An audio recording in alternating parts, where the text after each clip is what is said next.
K2050 solasaldi ziklo honetara.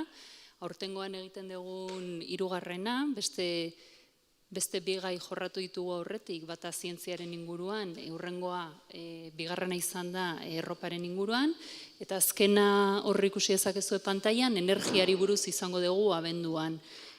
Oraingo honetan, elikadurari buruz daukagu saio bat, eta horretarako gurekin ditugu Iker Aranjuelo, Amaia Hierbe, eta saioa gidatuko duen Guillermo Roa. Hiruei eskerrak, eta nahi dezunean, hasi. Leire, eskerrik asko zuri eta zuei Kristinea Fundazioari eta hemen gaudelako guk hiruro. Esan behar nizuen ongi etorri, aurreratu zait, ongi etorri denoi, agora K2050 zikloetako solasaldi honetara. Ni Guillermo Roa naiz, Willy deitzen diate, orduan nahi zuen bezala. Eluiarko langilea naiz eta irratian egiten ditut pare bat programa, divulgazio programak, eta ni izango naiz moderatzaile maila honetan. Gaiari buruz, nire lagun batek galdetu zidanean eta zerri buruz hitz egin behar duzue, eta nik bi hitz erabili nituen hori esateko. Klima eta elikadura. Claro, bi hitz esatea trampa egitea da. Eta, batetik, hitz bakoitzak behar dugu beste hitz bat ondoan, ez? Klima da klima aldaketa, eta elikadura da elikadura sistema. Eta bestetik, trampa bikoitza da, handiagoa da, hain zuzen ere, klima aldaketa lotzen dugunean elikadura sistemarekin, hor zabaltzen da unibertso bat. Ez da bakarrik klima aldaketa, zenbat gradu gehiago egingo dituen, ez dakit nun, itsasoaren tenperatura zenbatekoa izango den, edo CO2-ren kontzentrazioa atmosferan, eta ondorioz, ez dakit, azenarioek, ez dakit, nolako hazkuntza izango duten. Hori bada, baina horrez gain mundu oso bat zabaltzen zaigu, eta nik uste dut ziur nago gaia tratatu behar dela orokortasun batetik, beste ikuspuntu batetik. Eta zuzen ere, horretarako ditugu gure bi gonbidatuak gaur aurkeztuko dizkizuet, eta nolabait batek laborategiko kontuak ekarriko dizkigu gehiago, bestea behar bada ekoizle txikietatik gertugo dago, ez dakit nola esan. Batetik Iker Aranjuelo Michelena da, jaiotzez Oiartzuarra, biologian ingurumenetan nekazaritzan lizentziatu zen Nafarroako Unibertsitatean, eta gero doktoretza lortu zuen unibertsitate horretako landare fisiologiako laborategian. Ondoren atzerriko ikerketa pila bat, gune ezberdinetan egon da lanean, Montpellierren, Caenen, hori Frantzian, Grenoblene bai, baina gero Sydneyko unibertsitatean, Western Sydney unibertsitatean, eta bueltatu zen etxera. Eta etxera bueltan Euskal Herriko Unibertsitatean egon da, baina Nafarroako Unibertsitate Publikoan izan da, eta 2016 geroztik, Nafarroako Agrobioteknologia Institutuan lan egiten du. Eta gaur egun, bertan landare sailaren zuzendaria da, dena ondo esan baldin badut behintzat. Dena ondo. Kaixo, Iker. Kaixo.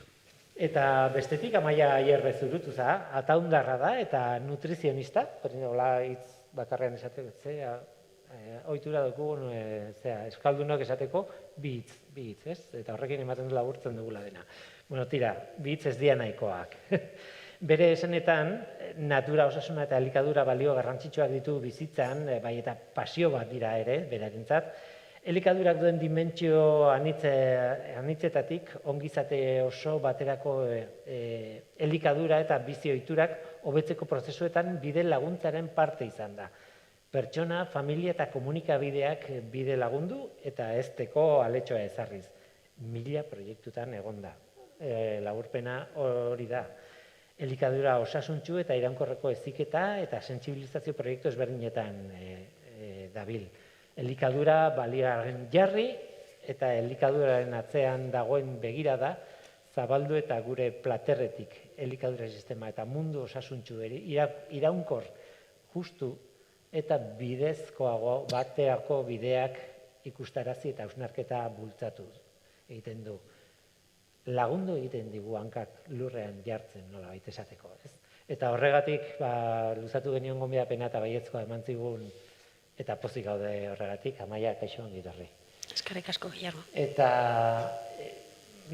barkatuko didazue ni desordenatua naiz, baina eramango dugu hitzaldian nolabait bi bidetatik. Alde, klima aldaketa inpaktua eragina bide horretatik, eta gero errealitate zabalago batetik edo gertuagoko batetik bidaliko ditugu. Ordan biak uztartuko ditugu, batetik bestera salto egingo dugu. Eta ja isilduko naiz lehenengo proposamenarekin. Lehenengo proposamena klima aldaketarekin hastea da, errexena, inpaktua biologikoki, landarei nola eragin die. Ez dakit laburtzerik dagoen hori, ideia hori.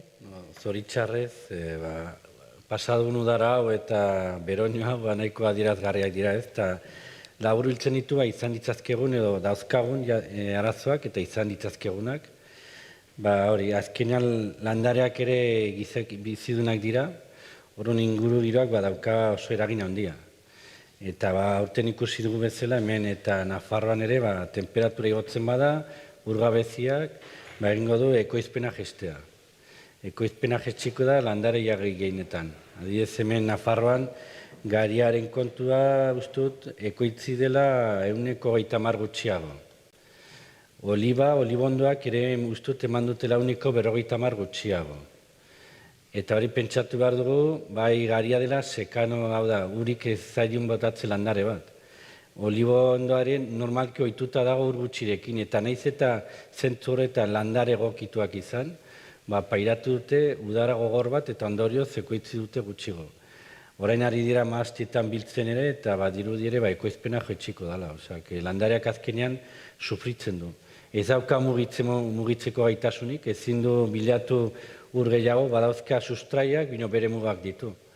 Orduan, ura faltatzen bat zaio, temperatura igotzen bada, ekoizpenean eta ez bakarrik ekoizpenean kalitatean ere nabarmenduko da.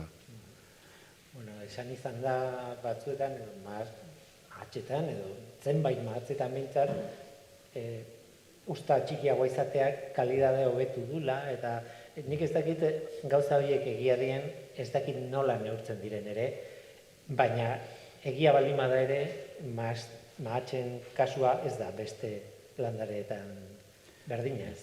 Normalki altura txikiago izaten da estrategia, landareak beti saiatzen da, berdin duze landare izan bere ziklo guzia betetzea. Horren da, handitu, ugaldu, eta beti saiatzen da zikloa bukatzen alik eta berdin da nola. Horren, arazoa da, estresen bat sartzen zaionean, ur gutxi daukanean edo temperatura egotzen dena, estres puntu batan dagoenean, egiten du bere ziklo biologikoa azkartu. Orduan, normalki behar elbalo, hilabete edo bilabete garia adibidez, ale hori oso ongi eratzeko, denbora erdian ezin du ale kalitatezko are bat izan, matxarekin ni naiz esperto bat. Nik badakidana, irakurri ditut artikuluak, temperatura igoerarekin adibidez, fijatzen bazeate, alkoholaren graduazioa doa igotzen. Zergatik igotzen da? Ze normalki dazkate azukre gehiago.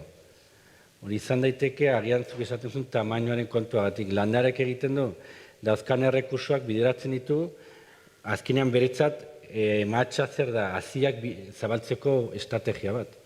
Horren bideratzen ditu bere karbohidratoak, aminoazidoak, mineralak garatzen ari den oso garantzizko organ horretara, gero hori urrengo beste descendentzia bat izateko. Orduan, horien artean azukreak bideratzen ditu. Eta ikusten dena da garbiki hori, ezakit urtetik urteta, bino 5 urte, badagoela tendentzia garbi bat, alkoholak izatea graduazio gehiago. Daukalako azukre gehiago, eta gero fermentazio prozesuan azukre hori ematen du alkohol gehiago izatea. Osea, kalitate gehiago, ezakit. Dena den gure gaia ez ziren mahatxak, gaur barkatu desbideratu naiz pixka bat, baina egia da, klima aldaketak, oreka batean gaude eta klima aldaketa zerbait mugitzen duenean, oreka mugitzen da, ez. Klima aldaketaren inpaktua, baina biologikoa izan gabe,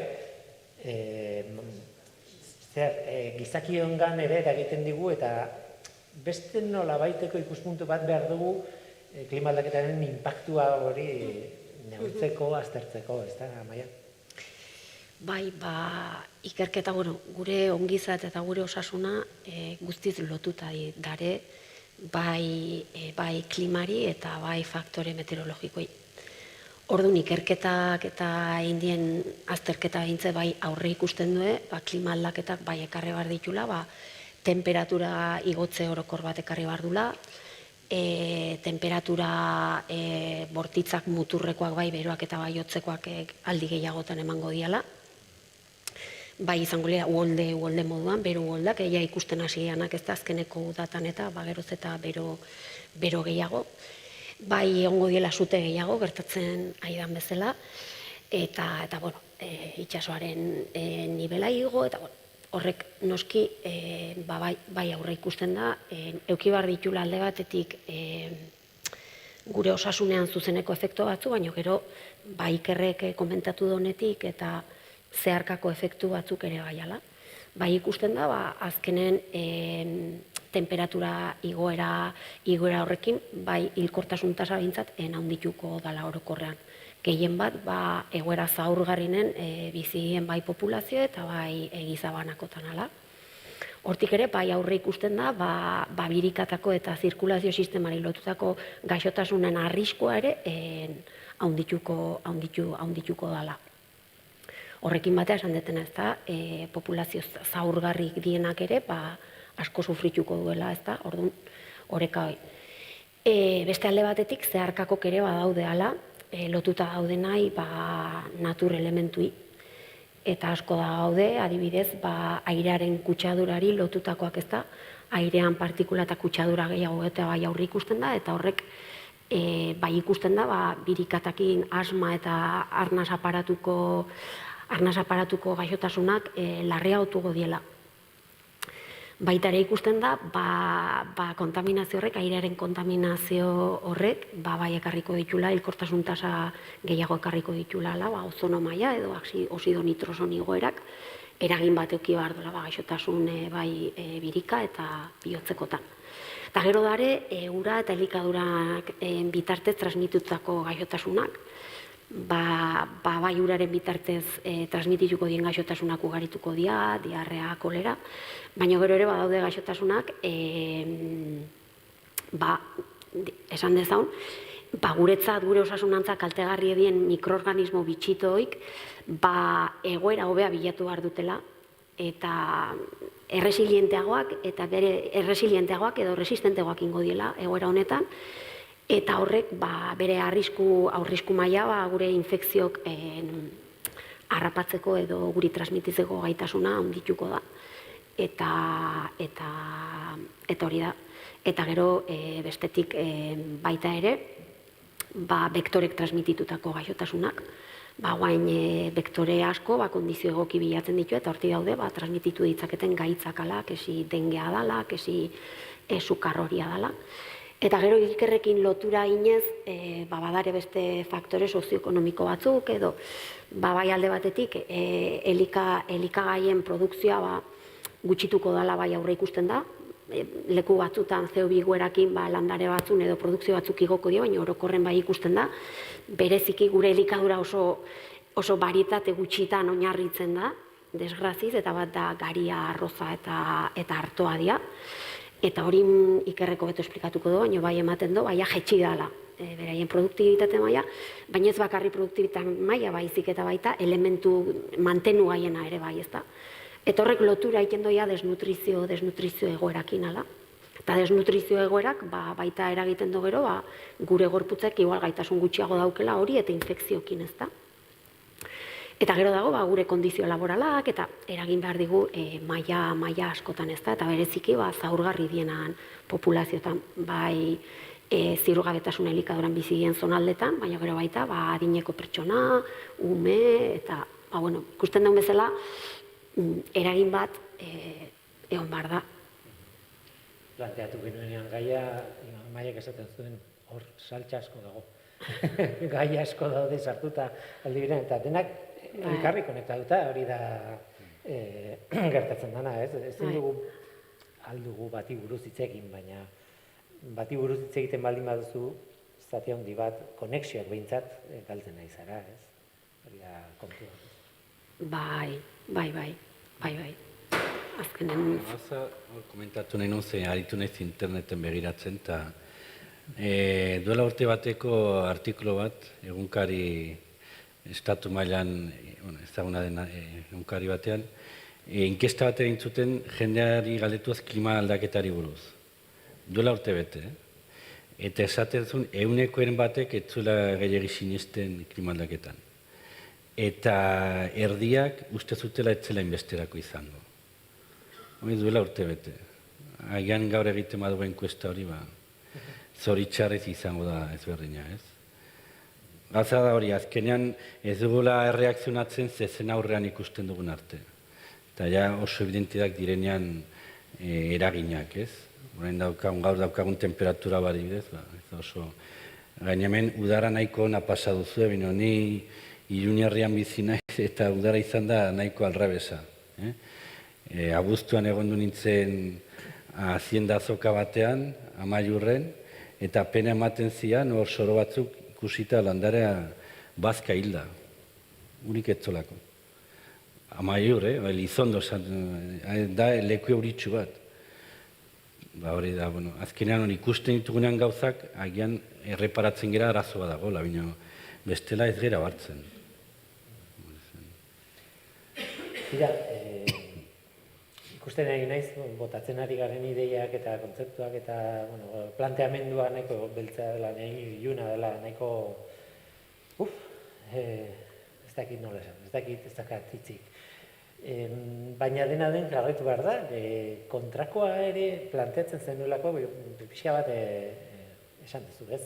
Elikadura sistemak berak sortzen du eragin bat jarra, ez nola baita esateko, ez? Lehen aipatzen zenuen hori adibidez, barietate gutxitan oinarrituta gaudela, ez? Gure elikadura. Mundu mailan nik uste dute oso ezagunak direla adibidez, bananarekin, platanarekin gertatzen ari dana, oso barietate gutxitan, kafea edo, oso arrakastatsuak izan diren bariedadeak eta ustiatu ditugu, ez?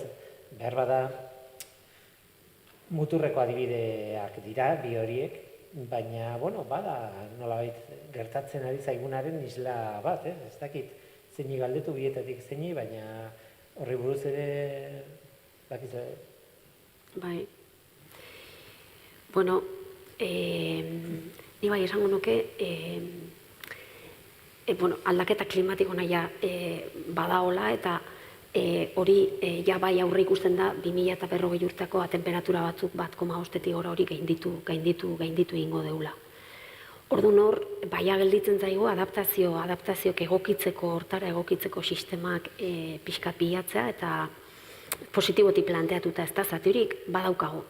Oan ja tokatzen zaigu erresilienteak izatea eta hortara egokitzeko, adaptatzeko gaitasunak garatzea eta beste alde batetik isurpenak dauzkagun gasen isurpenak eta hori gutxitzea. Eta gero bai gustatzen zait elikadura esan dezulako eta elikadura sistema, elikadurak dauzken dimensioa anitzak pixkat bai berreskuratzea ala. Elikadura alde batetik bai dalako, hasten dalako, ez da gure plateren dagoan eramaten dunetik hasten, baizik eta elikadura hasten da ekoizle batek, nekazari basarritar batek, azia ere egiten donen, landarea landatzen da, uzta jasotzen da, biltegiratzen da, transformatzen da, banatzen da, kontsumitzaion gana gure etxetara iristen da, eta gero hortik askotan xautzen duguela.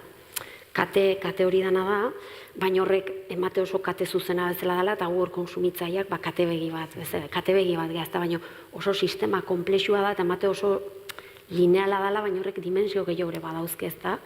Dauzke osasunaren dimensioak, dauzke ingurumenarenak ez da. Pixkat esatetik, elikadura sistema zertan inziditzen, baina baita faktore sozialak eta ekonomikoak, oso sistema komplexua da.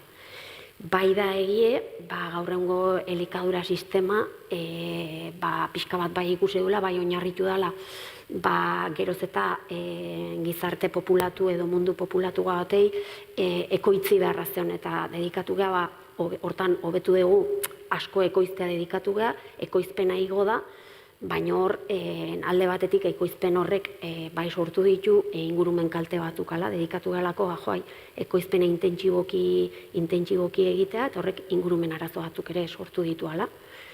Alde batetik hor dare, berotegi efektuko gasen isurketa ez da, elikadura sistema oso kate guztin ematen dana, eta hor igual bereziki, bai remarkatu behar igual, abeltzantza eredu intensiboak sortzen dituenak, garraio beak, ez da, milaka kilometrotatik datozen elikagaia konsumitzen ditugu, ez da, hor badago, baina hortik haratago ere, badago beste, ez da, badago lurren erabilera bati lotutakoa, askotan lur asko artifizializatu edo bai algia erabiltzen elikagaiek merkantzi bihurtu dira, eta orduan askotan erabiltzen die edo bai biokombustibleak, erregai bioerregaiak ekoizteko, edo merkatutik kentzen dira errentagarri dien edo ez dien ikuste, hortik asko dauke baita, ala.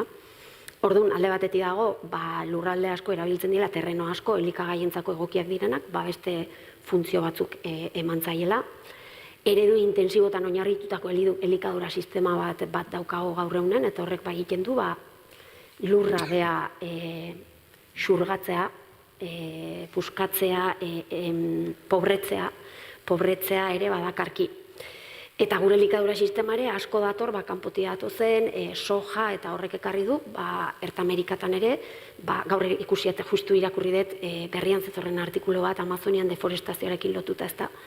Asko deforestatzen da, soja landatzeko, soja hemengo animaliak elikatzeko behar dugun lehengai garrantzitsu badalako ez da. Alde batetik badago hori, badago baitare ur kontsumo handia ez da, uraren kontsumoa ere hor dago, energiarena, kilometro mekanizazio handia dagolako, baina gehien bat erregai fosiletan oinarritutako elikadura sistema bada, eta hor elikagaia mundun alde batetik bestea datoz, hemen produzitzen ditugu mundun bestea datoz eta gero berrizonea datoz, ez da? Orduan hor badago beste efektu bat, baina hor ere badago, ez da? Faktore sozialetan da eragiten dona, ez da? Nekazari txikiak mundu globalizatu edo merkatu globalizatu hortan, asko gure elikaduran oinarri dienak, asko ezin due konpetitu ez da, eta hor gure elikaduraren ehuneko 80 beraien esku dago, baina eak daukeago seika handina pasatzen ari dienak ala, eta hor herrialde askotan migrazioak ere bultzatzen ari dira. Eta gehiago esan dezakegu, baina gero badaude baita ere ez da, badago beste alde batetik xahuketarena ez da, bai dala azkenean bai estimatzen da mundu mailako nekazari eta elikadura erakundeak esaten du, ekoizten dan eren bat, ekoizteko elikadurarako ekoizten dan elikagaien eren bat, bukatzen dola edo basuran, edo biltegitan, edo bukatzen dugula ez da. Orduan, hor dago, gozea 800.000 biztanle daude munduan gozerik, hor problema etiko bat sortzen da, baina dago, horrek alde batetik sortzen don aldaketa klimatiko ondon eragina, baina elikagai horik ekoizteko ere xautu ditugun natura elementu kala. Eta gero horrekin ja lotura egin da, gure elikadura nila osasunekin lotuta baita lan iten detela, gure elikadura sistema honek, bai ade batetik malnutrizio egoera bat sortzen nahi da, osasuneako kalte bat sortzen nahi da, ez da. Alde batetik dago desnutrizio egoera, baina beste alde batetik gehiagizko jatearen gainkarga eta obesidade eta hauekin lotutako gaixotasunen bere biziko igoera egoten ari da eta aurretan ere bai, eta hori lotuta dijo oso, ez da. Eta horik izango lege, eta gehiago ongolik ez da, baina sortu dituzu ari asko, gainera. Bai, eta lotura asko daudela osasuna ingurumena, elikadura lotuta daula osasunari ingurumenari, baina baita lurrari, ekoizteko erari. Ulertzen gabe dugu, zer dain kilometro zero, hainbeste ekartzen dugun hori. Esan dute, argi dago, ez? Gertuko gauza, gertu ekoitzitako produktuak jan beharko genituzkela, Hori idea simple bada, ez? Benetan alda hori, edo gehiago dago atzetik. Nik gauza da, kilometro zero kontzeptua zerren eta batez ere zergatik. Askotan ikusten ditugu mezuak, ez dugu ulertzen zergatik dagoen mezu hori edo filosofia hori, agian ulertuko bagnu pixka gehiago, hobeto jasoko genuke mezu hori. Ez, kilometro zero hitza berak esaten du da hurbileko nekazaritza edo abeltzaintza edo irosteko saiatu behar dugula momentukoa eta bertakoa erosten, ez? No, zergatik hori. Ze orain arte, gu azken urteetan, ikusten dugu merkatuetan, jarti zutela origen eta batez ere hemengoak saltzen, baina zergatik. Ze agian ez dauka zentzuri jatea marrubiak, ez dakit, udaran edo, hau da, zergatik, zen suposatzen du, ekarri dutela produktori oso urrutitik, eta oso urrutitik ekartzeak zer dakar. Hegazkin bat, normalki. Hegazkin horrek zer arazo dauka, CO2 isuri ikaragarria duela. Azkenan, CO2 isuritzen denean pila bat, negutegi gaz bada. Negutegi gaz hori ari gera botatzen atmosfera pila bat, guk nahi dugulako jan marrobi bat, tokatzen ez denean. Kapritxo bat dugulako. Ez ni nahi du jan, nahi dudanean. Eta ekarri barri dute Patagoniatik, Patagoniatik. Edo Marruekosetik. Bina, ulertu behar duguna da, ekartzea hori tokatzen ez denean, suposatzen duela kutsadura handi bat. Eta kutsadura hori azkenan denak pairatzen dugu eta pairatuko dugu. Ze CO2 iturru nagusinetakoa da garraioa. Orduan, bultzatzen ari bagera garraio sistema hori ekartzeko edozein lekutatik, edozein produktu nahi dugulako orain jan, bultzatzen ari garen filosofia zein da, bota CO2, bota CO2, CO2 bota, azkenean bager hori, horrek eragina izango du guregan, epe motzean eta ertainan eta batez ere luzean. Temperatura igoera hauek, ur gutxitzeak zergatik dira. Negutegi gazen ondorio. Zorun, gu ari baldin bagera bultzatzen sistema bat, ekartzeko gauzak edozein lekutatik hegazkin batean, pixkat parte hartzen dugu klima CO2 goera sistema horren barrenean. Horren pixkat horregatik garantzitsiko da kilometro konzeptu hori betetzea, zergatik ere egiten denez, horren atzetik arrazonamendu bat dagoelako. Lotuta daude, bi kontzeptuak, kilometro zero eta garaian garaiko janaria, ez daukagu kultura. Txikian nintzenean, bazegoen, kultura hori neurri batean bintzat. Ez dakit, niko goratzen dut, zenbait arrai bakarrik udaran jaten ziren, edo zenbait, frutarekin oso argia zen.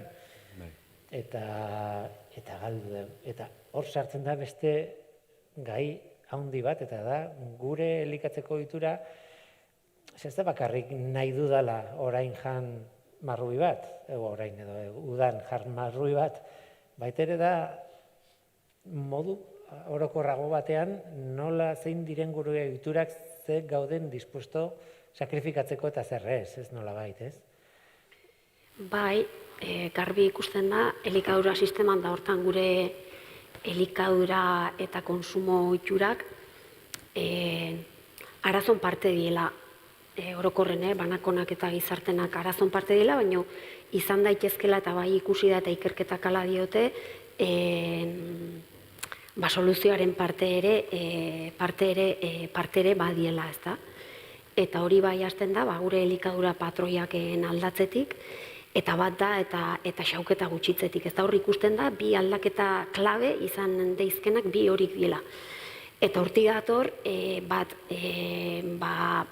sasoikoarena, freskoa izatearena, gertukoa izatearena, eta pixkat gure komunitatean errotutako elikagaiak izatearena, ez da.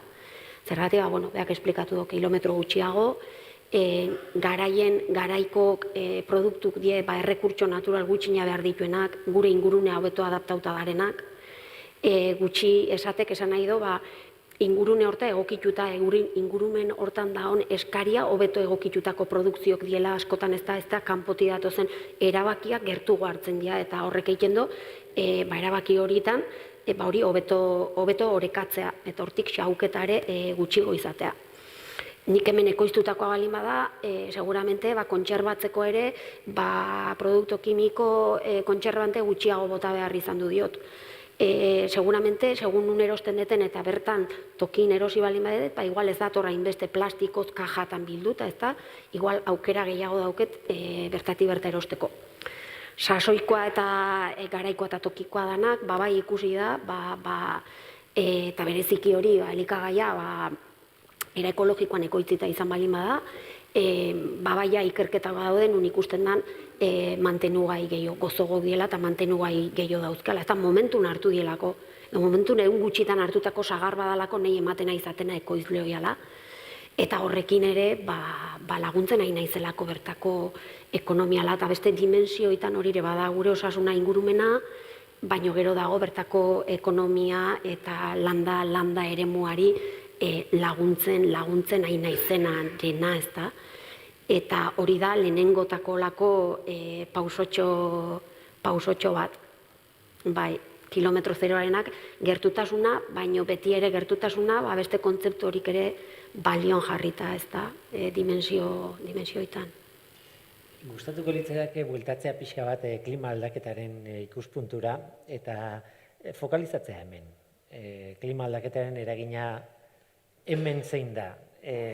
Munduan ikusten duguna eta hemengoa berdina galdira, berezia gara, hobeto gaude, okerrago gaude, ez dakit. Adibidez, zer esaten dute laborategi barrutik adituek, berezia gara. Azkenan garbi eduki behar duguna da denengan eragin duela. Egia da batzuengan duela eragin gehiago bestengan, baino ez. Nik lehen esan dizuet hemen izan duzuen udara, da Nafarroan, Iruñan, izan duguna bino desento behagoa. Nik ezakitzen bat egun izan ditugu 32-34 gradotik gora, gauetan ere 22-23 gradu, hori ez da osoikoa. Orduan, hemen kostaldean betire dago tanpoi efektu bat itxasoaren gatik, orduan, badago margen pixkaude gehiago nahiz eta baldintzak okertu, hau da, temperatura igo, igoko dira, grado bat eta erdi gutxienez. Hemendik 2030 gutxienez, grado bat eta erdi, eta esaten adira gian 2 edo 2 eta zerbait. Osea, bueno, igoko dira, bino egia da ez dela berdin hemen, edo Gasteizen adibidez, edo Iruñatik, edo Iruñatik berako lekuetan, ez? Orduan, zenbat eta berago, baldintzak izango dira okerragoak, gogorragoak. Zeia, berez, baldintzak landarentzat ari naiz, ja gogorragoak dira. Adibidez guk egiten ditugu ikerketak, gariarekin, Nafarroan iparraldeneko puntua da Urroz aldean, eta egoena, Karkastillo edo Tudela inguruan. Eta hor ikusten da, duela urte batzuk, ez gaur egun kontua, urte arrun batean, klimak baldintzatzen du pila bat. Eta Nafarroa izan handia. Ari gara hitz egiten, Iruñetik iparraldera dagoen, eta Tudelara zenbat kilometro gongo dira ezakit. 80 kilometroko diferentzia horretan, ekoizpena aldatzen da pila bat. Eta eragin nagusia, edo arrazoi nagusia da ura. Iruñerrian dago ur desente, berak azoazenen ja gutxitzen da.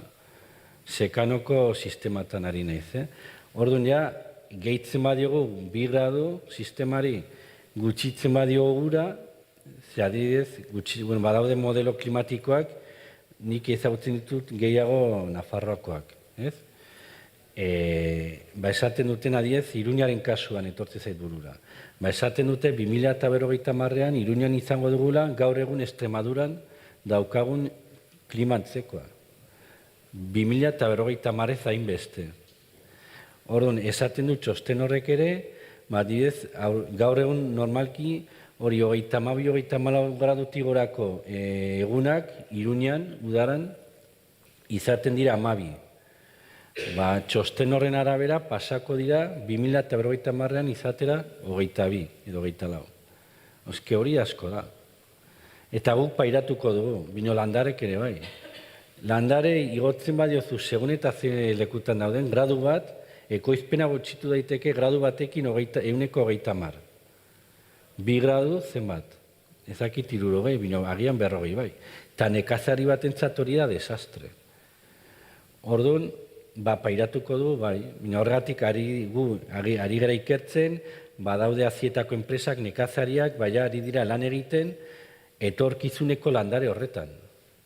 Orain arte, nekazariak edo enpresa hauek egite dutenean selekzio prozesu bat, bilatzen zuten baldintza egokitan gehien ekoizten zuen varietatea. Pixkat ekstensiboak dauzka bere arazoak ekologikoak, baina bueno, da nekazariak zen nahi du, como sea, ekoizpen gehiago. Gaur egun ja, selekzio horretan ja, ari dira egiten, varietatoiek jartzituzte baldintza txarretan. Etorkizunan egon daitezkin baldintzatan, zein helbururekin, agian gaur egun hemen ongi dabilen varietate bat, hemeniko 30 urteta ez du ekoitziko ongi. Ongi, ari dira fase mentalitate horrekin lan egiten gure, bai. Hau da, pixkat, bilatzen etorkizun horretan modelo klimatikoek aurre ikusten duten sistema edo baldintza horietan zelandare egokitu daitezken horiekin. Eta horrekin saiesteko aliketa galera gehien. Baldintzak ez dira onak izango eta pairatuko ditugu landareak, gero merkatuak sartzen direnean poltsikoak pairatuko dugu, azkenean eragina guztiongan izango du. Orduan, kostaldean baldintzak hobetuko dira, ez dira intxarrak izango, zenbat eta barnerago, egoera pixkat estresanteagoa. Ni kontrapuntua jarri nahi nuen, eta noski, ezin da esan, ez dagoenik eragin oso handi bat, edo eraginaren zati handi bat ez datorrenik klima aldaketarengatik, hori argi dago. Kontrapuntua jarri nahi nuen, esateko badaudela beste faktore batzuk ere hor daudela, ez, nolabait, ez, klima aldaketa eragina du, baina baita adibidez duela gutxi izan ditut meteorologoak irratian, kontatzen zutenak La Niña eta El Niño ozeano barean izaten dien ziklo horiek, ez? Urte bat, zikloaren alde batean hoztu egiten da ozeano bareko erdialdeko itxasaren temperatura, zaila da zertzeko, eta beste batzutan berotu egiten da, ez? Berotu hoztu. Eta kontua da hain globala da, hain bortitza da fenomen hori, ez duela bakarrik bertakoen gan eragiten, ikusi da planeta osoan eragiten duela eta guregan ikertuta gabe daude oraindik edo ikertzen ari dira guregan La Niñak eta El Niñok zer eragina duten, ez? Dirudienez, nik ez nekin duela gutxi jakin dut, La Niña 3 urtez izan dela, hori ez dela ohikoa, baina noizean behin gertatzen da. Eta hori ez dela aldaketa klimatikoa, ez? Eta horrek ere behar bada uda hontako temperaturei lagundu diei igotzen, eta behar bada hurrengo urtean baretzen baldin bada La Niña, behar bada jaitsiko da, behar bada hain naiz errepikatzen, ez naizelako aditua, eta aditua izan da ere etorkizuna iragartzea oso zaila da. Baina esan nahi dudana da, beste faktore batzuk ere kontuan hartu behar dira, eta esango diazu, baina klima aldaketak ere eragiten dio La Niña eta El Niño ziklori. Bai, eragiten dio eta behar bada bortitzago egiten dugu. Bai, ez daukat erantzunik, baina planteatu nahi du nuena zen beste faktore batzuk, beste gauza batzuei buruz ere hitz egin behar dira. Zein behar da nolabait, ez? Horrek nora eramaten gaituen, ez? Ziklo onak eta txarrak izan dira beti ustetan, eta batzuetan arrazoiak batzuk izan dira, beste batzuetan beste batzuk, Erdi Aroan izan zen izotz aro txiki bat, adibidez, ez? Daukan problemaz gain badaude beste faktore batzuk, ez? Hor, behar bada kontrolatu ezin dugun zerbait badago, baina egokitu behar gara, eta hori da puntua, ez? Hori da heldulekua. Eta horrekin bueltatzen gara, nolabait ekoizleen gana, ez? Zuk planteatzen zenidan lehenengo aldiz etxein genuenean, naturari bizkarra eman da bizi garela, eta nire galdera da noiztik bizi gara naturari bizkarra eman da, eta zer esan du horrek?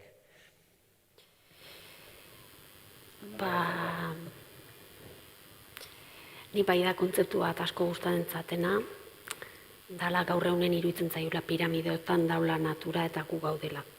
Eta justu alderantzi izala. Gu naturan parte gehala. Eta natura igual pandemia garaien kontuatu gehala, ze garrantzitsua izan da gure aisialdiako, lasaitzeko, baino naturak balio asko eskaintzen dizkigula eta elikadura gure osasuna eta ongizatei dagokionen asko ez da. Izan polinizatzaileak, izan arnasten dugun arnasa, basoek arnasa ematen digute, lurrak lur osasuntsu batek emango dit behar ditudan elikagaiek. Polinizatzaileak behar ditut elikagaiak sortzeko, nire elikagaien 80% polinizatzailei esker hauei zor diogu. Edaten duten ura kalitatezkoa izateko eta nire hidratazio beharrak bete ahal izateko ur garbi bat behar dut eta horrek lur osasuntsu bat eskatzen du. Nire gaixotasunentzako erabiltzen dien materi txiki fitokimiko asko landaretatik oso deskonektatutik bizigea eta guztiz ekodependienteak gea. Eta ni elikaduratik ari naizela, elikadura oso lotuta dago ekoizpen sistemari eta ekoizleari.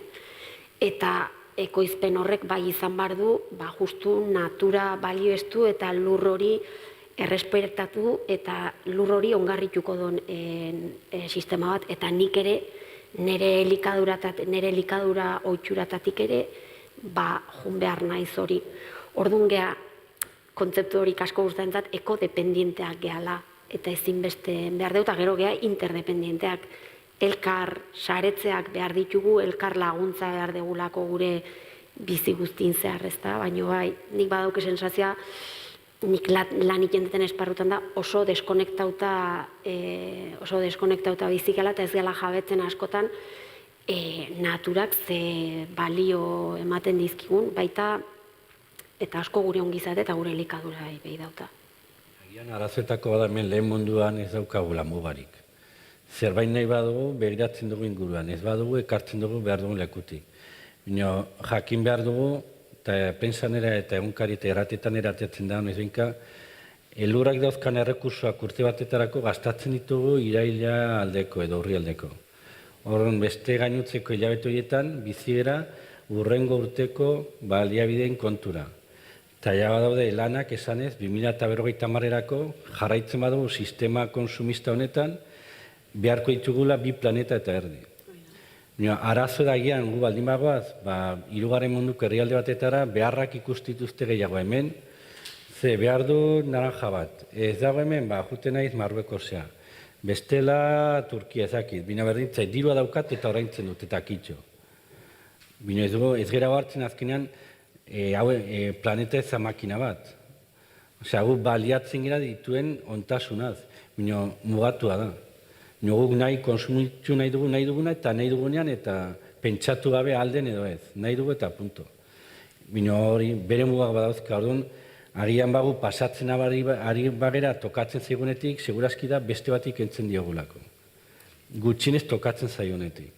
Orduan, agian saiatu behar dugu ez erosi, nahi dudanean errespetatu beste ere. Kontzientzia bat eduki behar dugu, bestengan ere pentsatu behar dugula. Ezin dugula gastatu nahi duguna, nahi ala ekonomikoki beste gino gehiago aldugulako.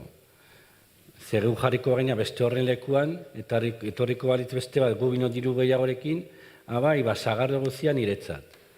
Eta juten da Finlandiara, eta gu hemen, pixkat hori mugatua noski dela mugatua. Bino ez gara hartzen edo ez dugu nahi. Zer denok bizi nahi dugu eroso, da nire sensazioa, Baina datuak hor daude, eta planetaren sortze gaitasuna gain dituta dagoela, nahiko ikerlariek hori eta dauzten ikerketak hori ja argi esaten digute, ezta. Orduan ezin dugu jarraitu kontsumo eredu honekin, ezta. Beste da nola lortu, ezta. Gure xauketa, elikadura pautak, ekoizpen sistema efizienteagoak, nola egin elikadura sistema eraginkorrago bat, gutxiago xautuko dona, justua izango dana, beste kontzeptu bat importante dana, ez da. Atzera begira, ez dakit zuei gertatzen zaizuen, baina batzutan idealizatuta daukagu baserriaren eredua, nolabait ez? baserriaren eredu tradizional hori baliagarria da gaur egun, o baliagarria izango da hemendik aurrera, edo beste nonbait gaude. Zaila da esaten. Nekazaritza aldetik esango dizut baietz. Gauza da, arazoa baserri batek zenbat pertsonentzak eman dezake janaria. Batez ere, pilatzen garenean hirietan. Orduan, hirietan bizi direnei jaten emateko zenbat baserri behar ditugu. Hor sartzen da nekazaritza estensiboa. Behar horri aurre emateko. Bino, sistema bezala, klimaldetik oso asko hobeto da baserri batean daukan sistema ekologikoki eta ekoizpen aldetik ere zentzu gehiago dauka, bino ere txikitan. Gauza da populazioa direla handitu, eta gizarte horrek dauzkan janari eta beste errekursuen beharrei aurre emateko, baserri baten eredua gian ez. Zoritxarrez, nire eritzi zen, nire naiz ekonomilari bat, bino zail ikusten du, bino pentsat, perspektibat mantendu behar genukela hori. Bueno, agian ez da posible sistema hori mantentzea, bintzat nekazaritzan. Bino, begira dezagun noiz behinka ze ideia honak arditzazkego hortik. Adiez, gaur egun, nekazaritzak daukan arazoetako bat da fertilizante kimikoena, ongarri kimikoak. Sortzen dituzten egutegi gazpila bat. Orduan, aurten, baldintzak dira eta ekonomi kontuak eta energia eta bar, garestitu dira pila bat, irukoiztu dela ikostu dira. Orduan, nekazariak ari dira ongarri naturalak erabiltzen. Hori baserrietako kontua da. Gorotza edo erabiltzea, edo beste baliabide sostenigarriagoak erabiltzea eta ez kimikoak. Alde batetik da garesti direlako produzitzen, eta azkenean egia da ere ongarri kimiko horiek egiten dela landareak ekoitzi dezala gehiago.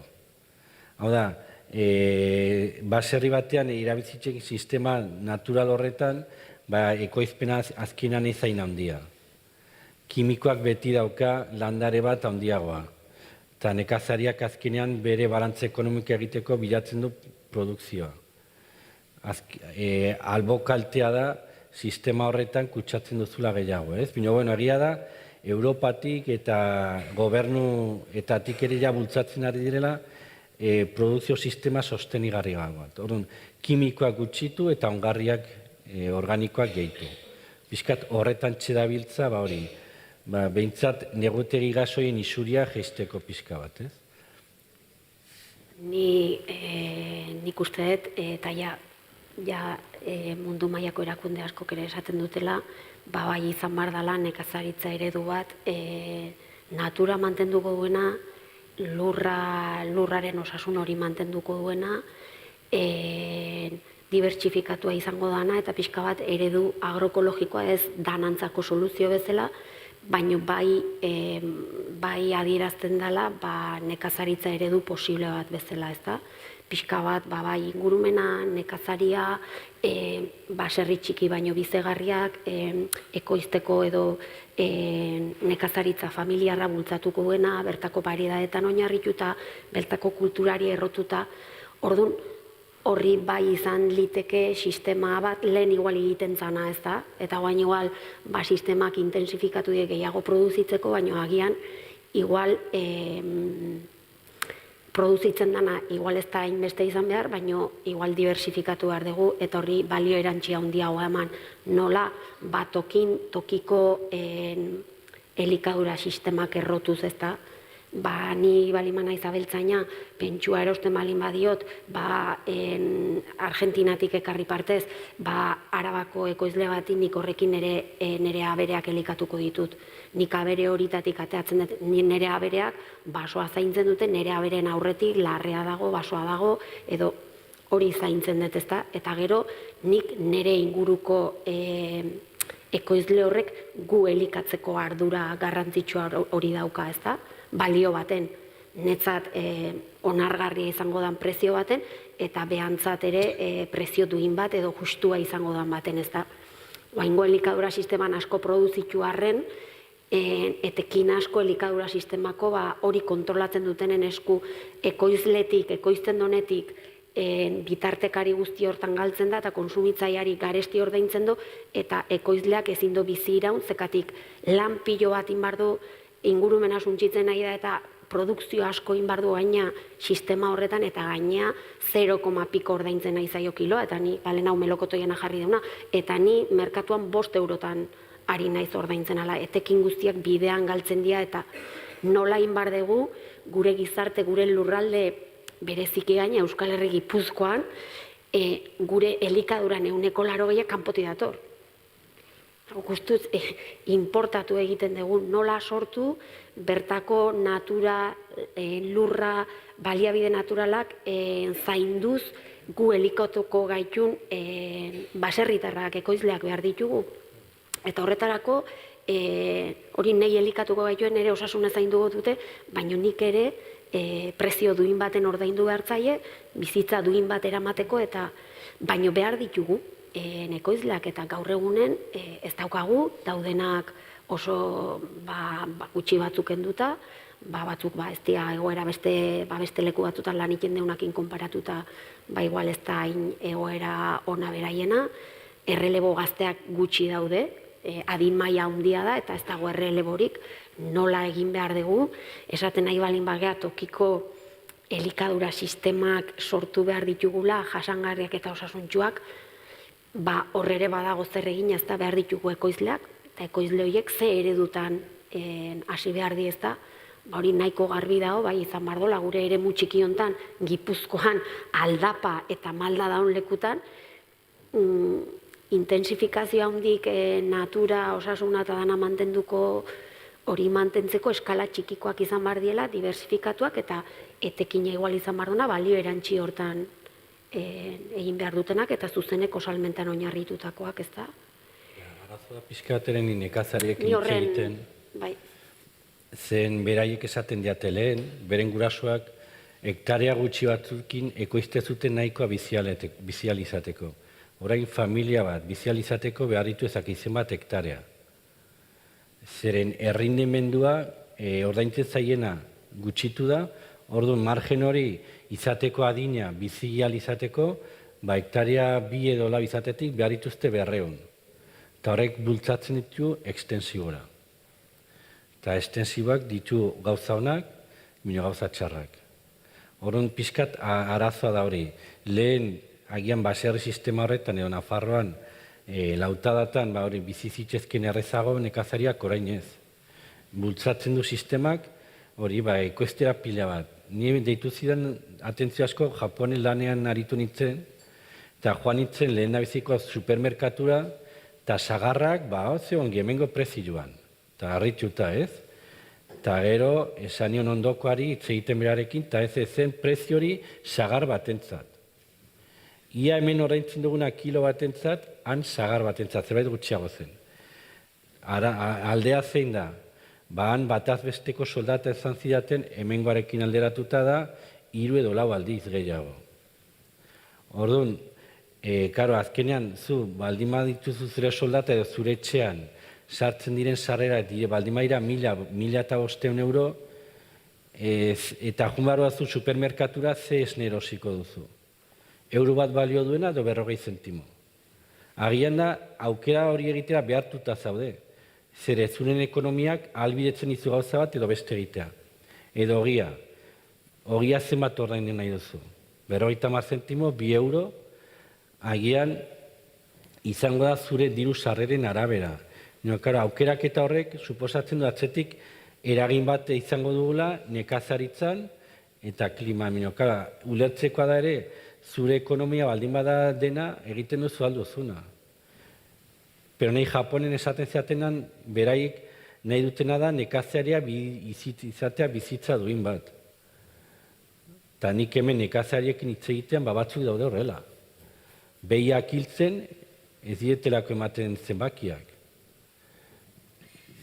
Baina badaude beste adibide batzuk baiet zenbakiak ematen dienak, askozaz kantitate txikigokin eta zergatik kanpoko elementu eta insumo gutxigon dependentzi maila daukatelako gutxiagorekin produktu variedade gehiago produzitzea ditulako, balio erantzi gehiago daukenak, ez dute esnea, ez dakizema 1000 litro saldu behar kooperatibari eta 0,piko ordaintzen, horrekin igual egiten ditut, jogurrak egiten ditut, gaztak egiten ditut, gazta variedade diferenteak eta saltzen ditut, edo merkatuan, herriko dendatan, zuzenean, baserritik zuzenean, eta etekin horrek ematen dit duin bizitzeko.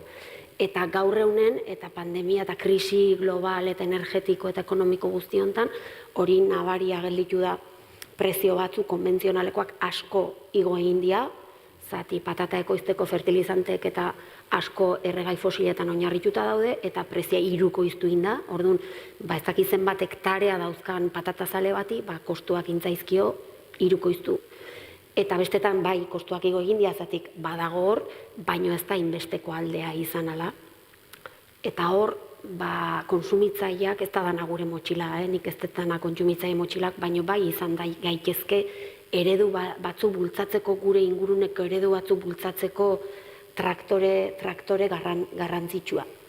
Eta gero hor dago, egia da, jende guztik ezin do permititu nola egin bar dugu, ezberdintasun edo ziurgabetasun, elikadura ziurgabetasun hori konpontzeko ez da.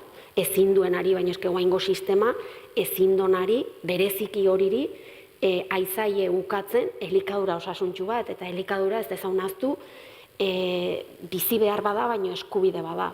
Eta gaur egunen elikadura osasuntsu eta gaur egunen ziurgabetasun egoeran dauden hauek, aigea kondenatzen gaizki jatea. Igual hasi barga pentsatzen beste sistema batutan, impuesto gutxitzean, olako egoeratan daren pertsonari nola gerturatu, nola egin elikadura osasuntxu hortara eta elikagai osasuntxu jateko bideak nola erreztu, nola egin dezakegu hori komunitate mailan, ez da. Eta gero horre badaude, ez da, ez dakit, konpra publikoak, eta hor osasungintza eta dedikatzen gana, ez da motxila bakarri konsumitzaien gana, ez da. Hor badaude, bai eziketarako eta bai elikadura sistema osasuntxu eta jasangarrigok iraunkorragok bultzatzeko, zer egin dezakegu eskolatan, eskola jantokietan, zer egin dezakegu erietxetan, ezta? Nundik datoz elikagaiak, nola egingo dugu?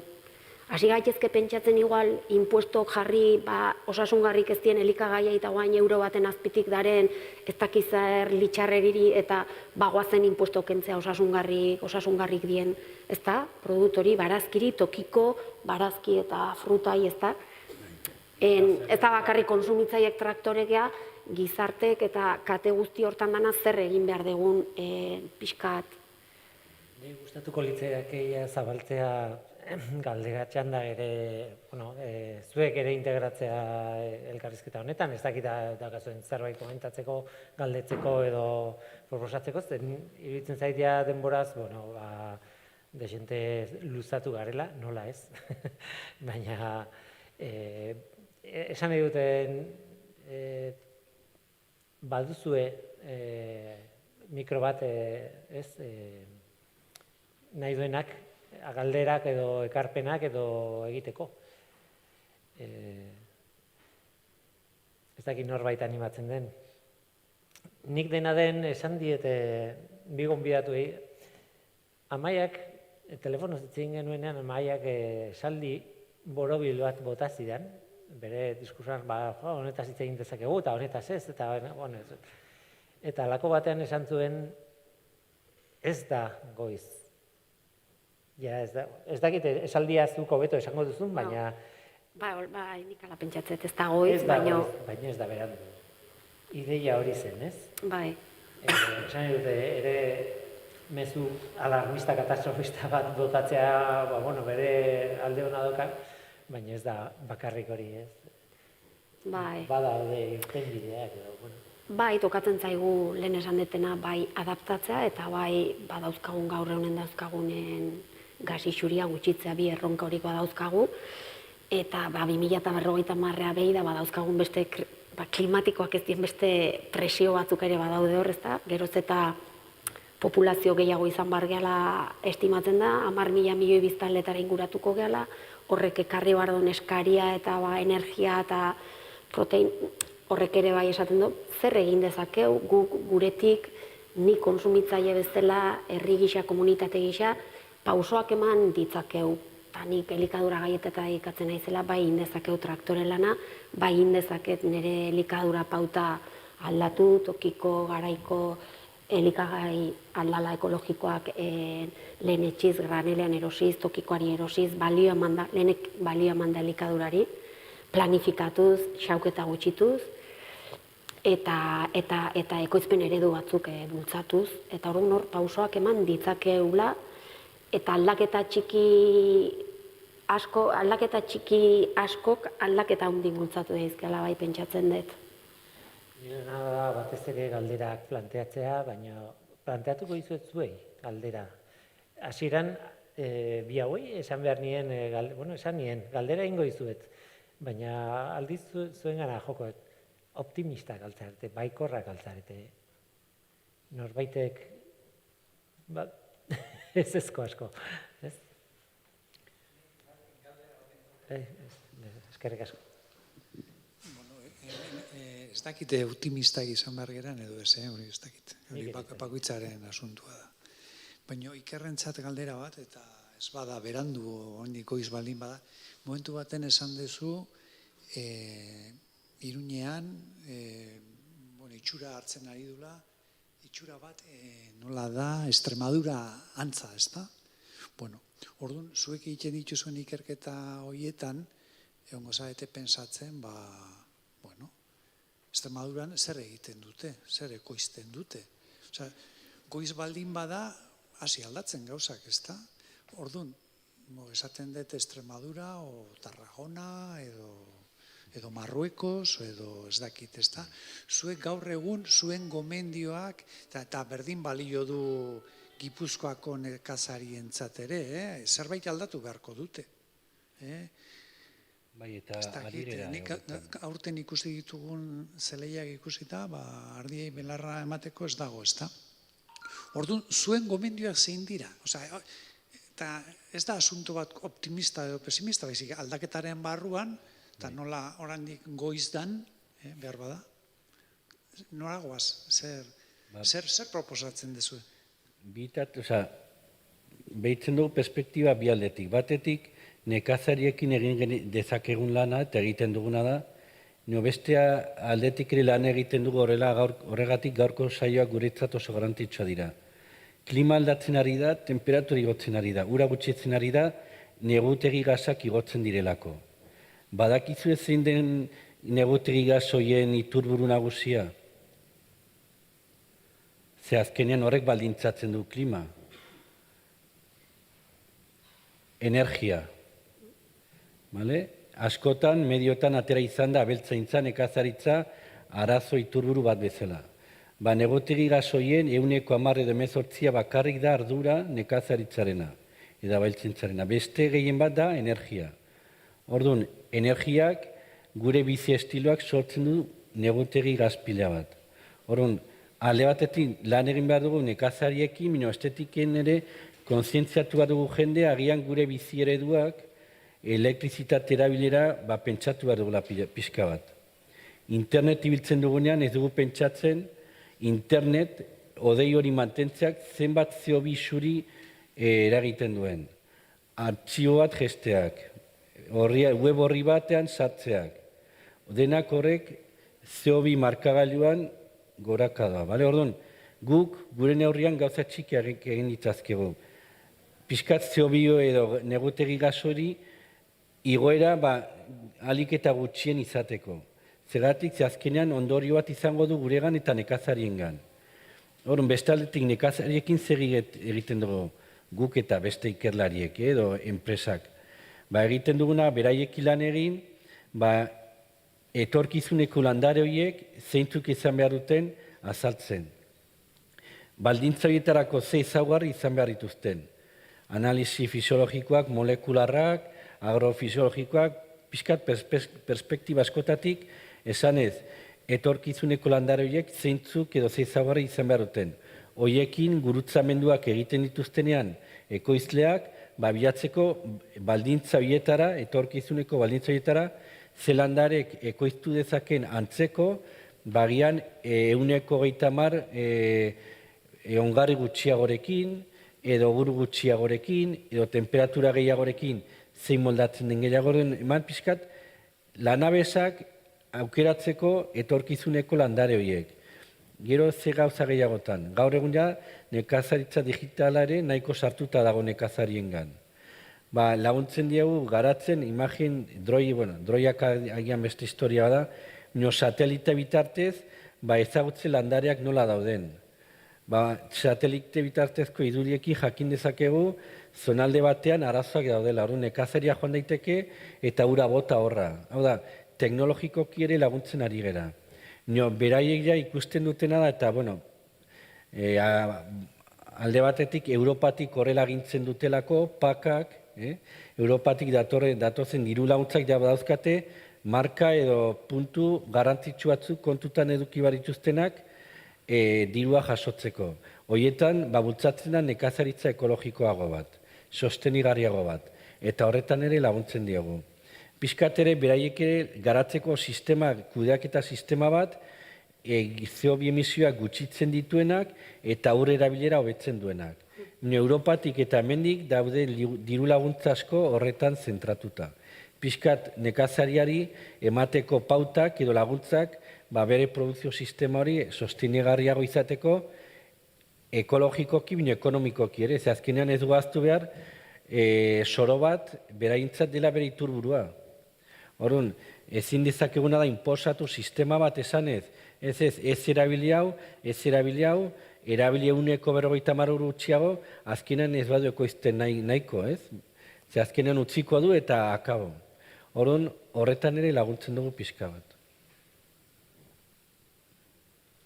Ze garrantzitsu zuen lana, Iker bai. Ekoizpenak efizienteak izateko eta bai, dudari gabe. Baina azkenean hori, garrantzizkoa da pixkat nekazariare mimatzea. Zeneri pene eman zidan duela urte bete eta piko hasi ziranean denak behatza jartzen nekazariengan, ez? Isurien arduradun nagusiak izan balira bezala. Hori da oso bidegabea. Eta inorek ez hitz egiten interneti buruz, enpresa energetikoei buruz, kotxen CO2 emisio buruz, inorek ez hitz egiten. Eta dira berdinak edo okerragoak. Hori nahi nekazeri eman zitzaien egurra, nahiko fina izateatik pena eman zidan. Azkenean, CO2 gas horiek dira, eta oxido nitrosoak, klima aldatzearen jatorria.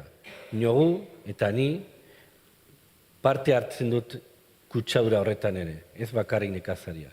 Dudigabe. Piskat ere refleksio bat egin behar dugu, norbere bizitza ereduak ze ondorio dituen negutegi gas horietan. Dudigabe. Ez da bakarrik nekazaria, denak, zoritxarrez denok. Egiten dugu parte hartu horretan. Bueno, lehen galdetu diguzu jarrera zindan, ni ez dakite eskorra nahi zen, baikorra naiz. Eta esango dizu zergatik, zen atzo ez bazan gaur, bi berri entzun irakurri ditut, eta bata zan onuk esaten zula, mendea bukatu baino lehen 2,8 gradu igoko dala, bataz besteko temperatura. Eta gero bestaldetikan, nunbait irakurri ere, aurten, 2022an, inoiz baino CO2 edo negutegi gaz gehiago ekoiztu degula eta barreiatu degula. Beraz, azkenean klima aldaketaren aurka edo planteamendu egiten danean edo estrategiak diseinatzen dianean, beti ez dute aurkain behar da, izurketa jeitsi, eta egokitzapenak behar da. Nik argi dakat, lehen nabizikoa oso polita da, teleberriak irekitzeko eta politikariak esateko esan behar dana, bigarren fasean nik oain pertsonalki enfazia edo azentua jarriko nuke eta egokitzapena. Gertatzen dena da, egokitzapenan ikuspuntutik beti ez da erresa. Betiko iturak, betiko dinamikak derrepente aldatzea, derrepente zanet urte batutan edo dekade batutan aldatzea, ez da erresa. Lehen aipatu dezute, precisamente ardoaren asuntoa eta agora hontan duela urte bet edo gehiago behar bada, ekarri zuten Errioxatik edo Errioxako arabatik ardo ekoizle bat, eta berak esaten zuen, mahatzaren heldutasun puntua aldatzen aizala, eta orduan, momentu bat desfasea zegon, eta orduan, edo oso heldua bat zegon azukre asko zekan baina orduan kolorea galtzen zuen, eta oso goiz hartzen baldin bazuten, orduan kolorea propioa zekan, eta azukre gutxio, orduan alkohola maila jaisten zen. Orduan, nunbait, aukeratu behar zuten, edo ardoa kolorearekin, edo ardoa alkohola esan nahi dut. Orduan, nola egiten diozu aurre horri? Nola aldatzen dezu, bakit ikerketain behar da, baina behar bada, behar dana da borroni kuenta nueva, ez? Esaten dana taula arraza, eta hemen letxuak ekoiztu beharrean, igual hemendikan horrean garia. Eta egualdean, igual ardo egin beharrean, igual egin behar dutena da, ez dakit basamortuan zeiten da. Ez dakit, behar bada mezu oso eskorratea zait, baina nola galdetu dezun, ez dakizuek berdin edo antzeko edo erabat kontrako ikuspuntu da kasuten eo. Badaude ardoaren kasuan enpresak haidiana ahal dutenak noski. Landarea alturan igotzen. Normalki mendialdera edo pizkat alturan jartzen landareak, badakiz ez ematen eta normalki alturaren irazten dugunean, temperaturak gesten dira. Pizka da landarea mugitu. Frantzian, nik bilera batean entzun izan duen, Burdeosen, bazudela enpresa frantziarrak, hasi zirela Inglaterrako hegoaldean landatzen. Nik azkenik beti gu ere zenbakiekin mugitzen geha. De hecho, zuk esan duzun 2,4 hori da eszenario berena. Ez izu txarrena zein den esango. Osea, datuak hor daude. Gustatzen bat zaigu edo ez, ni nahi sartuko hor. Bino, egin behar duguna da gu ere ez horrela geratu. Piskat, egoera pixka bat txartuko da, eman beti positibo izan eta erantzunak eman. Balditz hori da, gagozen ahalik eta egokien hobetzen, efizientzia gehituz, nio beti positiboki. Zeren zoritxarrez, asko edo gutxi egin, zehobia jarraituko du igotzen. Eta hori ja, bai edo bai. Eta zuk esan duzu bezala berrian irakurri dut, artikulu hori. Bai, adiez, ustut, petrolearen konsumo pikoa, ustut, lortuko dela 2024an, eta gazena, bero, 35, ezakit, jetxi beharrean jarraituko dugu mundu mailan igotzen konsumoa. Ondorio zen izango da, zehobia igoko da. Orduan, aurre ikuspenak ez zionak. Zen ez dugu ikasten. Ez dugu ikasten. Zoritxarrez, eza koronavirusa bezala. Kutsatzen zeat, eta 24-48 horutan sintomak badituzu. Eta erreakzio bat ematen duzu. Gobernuek erreakzio azkar bat izan dute. Klima aldaketa, eza egun batetik bestean nabaritzen. Bino dena den, eta naiz eta modelu klimatikoak hor egon, fidagarriak izan edo ez, egin behar duguna da, etorkizuneko baldintzaietara, ahalik eta hogekien bizitzeko, eta punto. Osea, agian, ezakit, gure bizitza ereduak aldatuko ditugu, ezakit, zerbait guregan eragina izango du. Beti positibo izan, eta baldintza horiek dira, baldintza horiek eta lan egingo dugu, eta ahalik eta hobekien egokitzen. Nik uste daukagula egokitze lan handi bat. Egin behar dugula. Zeren ez badugu ezer egiten, orduan okerrago izango da. Osa, beti zerbait positiboki egiteko izango dugu. Nik gara pentsatzet. Egokitzeko eta inbar ditugula pausa horik. Eta batzutan ez dira gure gainutzi, arbaztakit, gizarte mailan eta danon arten, inbar diela edo pizgarriak sortu, edo ondo ikendien horik, edo zer egin dezazkegun aukerak, konsumitzaile modun, edo ekoizle modun ere. Baztakit, egia da, nik matxana irakurri non artikulu, Eluiarren uste matxan ingurukoa, eta altuera gaina lagun badauketortan erabiltzen dana, eta altueratara eramaten ari dela ja, jende guztiak ezingo do. Hemen igual ekoizten etzien fruta tropikal batzuk Bizkaian ekoizten hasi die, igual guain kondizioak ematen dilako, igual inbar da txipaldaketa bat. Baina igual inbarko deguna da, gaur egunen ur eskarik, urik ez dauken eta ur eskaria handia daukaten landaketak Nafarroako ez dakizelekutan, gaur egun ere igual ez dauke zentzuik, ez da guazen efizientzia hori bilatzera eta eremu horretan efizientek izango dien ekoizpenak bilatzea edo aldatzea. Ez dakit, etortzen zaitelako burua, bantxe letxugak barden ondon. Edo ez dakit zer erregariatu, oitxugean nahi deuna ekoizten, nahi deun irutzen zeaelako errekurtso mugagabeziela, eta ezta. Eta hortan ikerketak nik uste asko lagundu dezakela, hori efizientego izaten, eta gauza asko aldonak egokitu ahal izangoa, eta beste batzuk igual aldaketa bat, eta beste aukera batzuk ere igual etorriko die. Eta ni bai desinisten zerbait egin behar degula, ez bakarrik guk ekoizlek danon arten egin behar degula. Eta gero, banak hori dire esan inbartzaiola zer indezakezu zuk zure tioala, aukera horik bakoitze daun lekutin pauso horik emateko horik erreztu inbardiela, zati pauso batzuk oiturak aldatzea asko kostatzen zaigu, baino batzuk egingarrik dira, nola egin, eta esatea behi da, hau itekin, batzutan eziketa bakarrik ikusia da, ez da nahikoa, oiturak aldatzeko bereziki ez da nahikoa izaten, baina hor dago ez da komunitate guztiko lana, pizgarriak bestean nola erreztu, banako ekoizlek aldaketa horik eman alizateko, eta ekoizlen kasun dudari gabe ikerketa eta bide laguntza ezinbestekoa dela eta ezin dela dana beraien kargan buta, ez da, eske zuek zeate honen kulpate, ez. Dano gea, arazoaren parte eta soluzioaren partere izango gea. Eta hor tokatzen zaigu zerbait egitea, dano bakoitze da honetik pauso txikiak ematea. Bueno.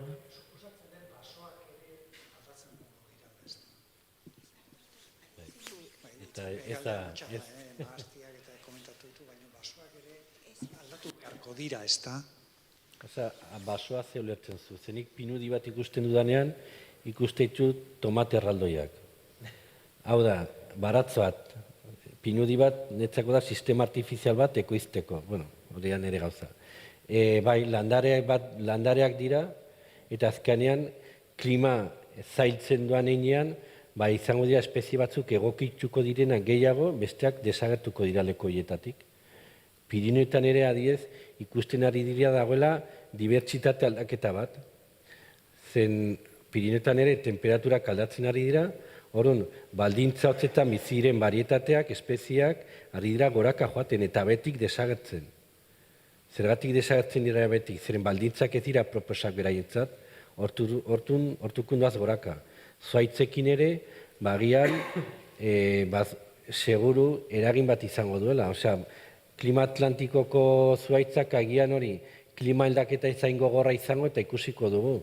Bino, gariarekin eta beste adibidekin esan bezala, beheraka joaten garenean, hemendik urte batzutara agian, diversitate hori edo gaur egun ditugun basoien zuaitzak joango dira pixkanak aldatzen. Eta sartuko dira egian baldintza gogor horietara hobeto egokitzen diren zuaitz motak. Aldaketa bat izango da.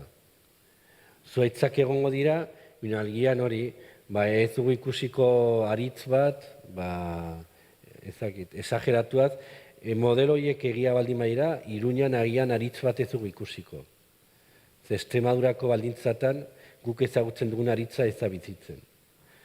Biziko da, pasako da Iruñan izatetik, baztanen edo horrela, desplazamendu bat egongo da. Landareak ez dira mugitzen, minoaziak bai. Orduan, desagertzen badira, etorriko dira beste espezie berriak, hobeto egokitzen direnak, eta ezin dutenak egokitu, jungo dira bilatzen baldintza beagoak. Mino basoetan seguru duela eragina. Eta ez hitz egiteagatik animaliengan, lurrarengan, horretan ere... Eta itxasoarengan. Itxasoaren aia da akabo, osea, naiz eta hain dena ondo egin, milaka urterako mina egina dago, osea, que... Baina ikestu ni baino beto jakingo duzu,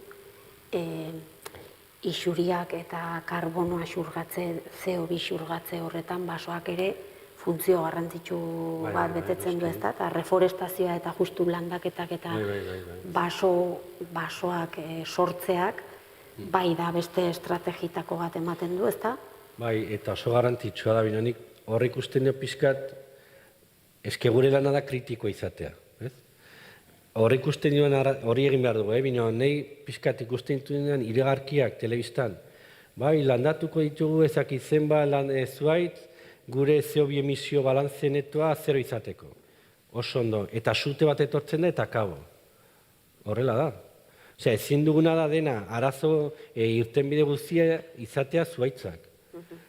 Sisteman beharrezkoak dira.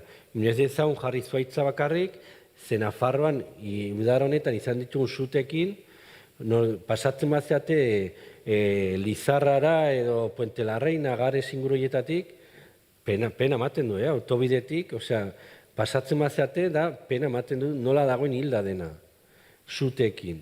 Orduan, zuaitzak ongi daude, bino pentsatu badugu ere, suteak erretzen denean, konbustio horretan, ez da oso komplikatu, dena sistema da zaila. Bino, bueno, zuaitzak beharrezkoa direla bai, eta ze azkenean, CO2 metatzen dute beren biomasan. Orduan, atmosferan dagoen biomasa hori egitute gorputzean metatu. Itxasoak ere badauka, CO2 xurgatzeko gaitasun asko, arazoa da, temperatura igoerekin, pH aldatzen da, orduan, gaitasunari murrizten ari da, baina badaude pixka naturan ere baliabideak sumidero egiteko edo CO2 hori xurgatzeko. Eta teknologikoki ere irakurri izan dut, garatzen ari dira teknologia bat, aparatuen bitartez, atmosferan dagoen CO2 hori kentzeko atmosferatik. Osea, ikerketa asko egiten ari da, eta lan asko dago egiteko, baina, bueno, hori, izan badu batetik gutxitu behar dira emisioak, eta gehitu, hori, CO2 kentzeko, sistematik kentzeko, hori, landareak erabiliz, teknologia erabiliz, baina azkenean balantze bada. Isuriak gehitu, gutxitu, eta absortzioa gehitu. Gaur egungo gestio egokien igual ez da, lurra mantentzeko. Hori oso garrantzitsua da. Oso garrantzitsua. Ez dakit, iruditzen bazaizue amaiera emango diogu, kontu honi. Ea mezua ezen oso ezkorra izan, baina eskertzen dut asko iritziak eta eskerrik asko etortzeagatik ere bai. Hemen izan gara Iker Aranjuelo Michelena eta Amaia Aierbe Zurutuza. Eskerrik asko bioi, eta nik oso irratiaren txipa daukat, baina agurtu behar ditut hemen gurekin izan direnak, eta eskerrik asko zuei ere bai. Urrengo bakizue, urrengo itzaldia, solasaldia abenduaren batean. Eskerrik asko.